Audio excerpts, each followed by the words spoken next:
On behalf of bank pensioners, I submit this appeal on upgradation of pension to the Honorable Prime Minister of India and the Honorable Finance Minister of India. 2 decades back, when I was working as manager in Trichy, one chief manager of our bank, that is State Bank of India, retired. In his farewell address, he stressed one thing. Though he got appointment orders for the post of an IAS officer and for the post of a bank officer, he chose to join as bank officer. The reason stated by him was that the salary of a bank officer was more than that of an IAS officer.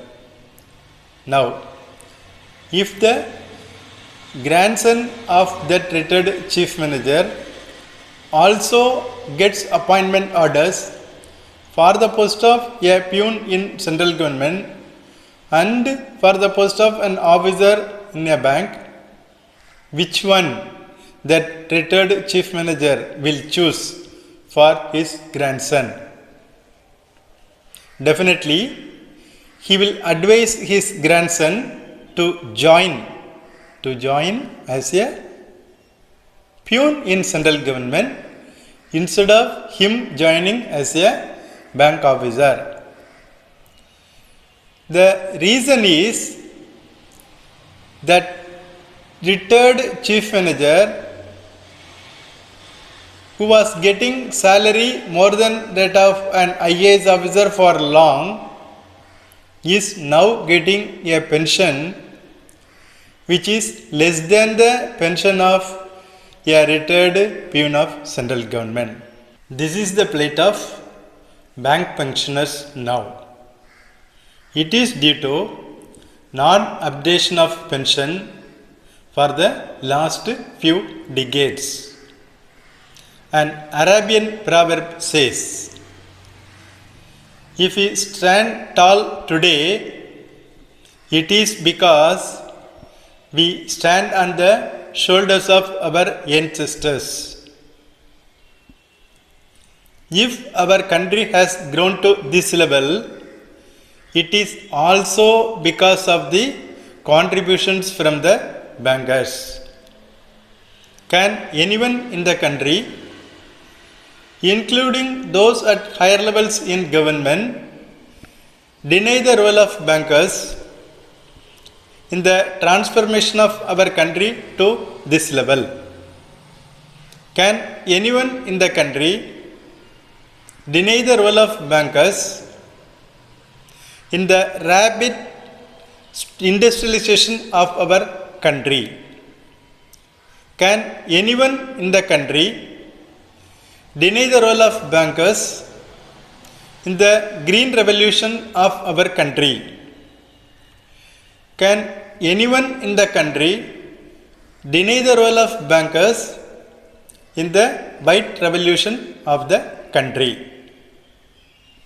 Can anyone in the country deny the role of bankers in the successful implementation of Jan Dhan Yojana announced by the Honorable Prime Minister of India? Despite their contributions to the country in its overall developments, officers who were getting salary more than that of even an IAS officer are now getting pension which is less than that of the pension of a peon of central government. My single question to everyone in the administration of government is whether it is justifiable to do injustice, whether it is justifiable to do injustice to the barriers of development of our country. In Tamil, there is a proverb. எந்த ஒரு நாட்டில் தியாகிகள் போற்றப்படவில்லையோ அங்கு வீரர்கள் தோன்ற மாட்டார்கள். The meaning is like this: when the good deeds of people are not recognized, then there will be nobody to do such good things. Despite all these things, there are some rays of hope from the government. One rank, one pension for defense personnel has been approved by the government. Updation of pension to RBI and NABARD retirees has also been approved by the government. Above all, to ensure parity between various categories of employees and pensioners, Code of Wages Act has been enacted by the government. Hence, apart from justifiable grounds, I submit this appeal on updation of pension for bank retirees on humanitarian and sympathetic grounds also to the Honorable Prime Minister of India and the Honorable Finance Minister of India. Thanks.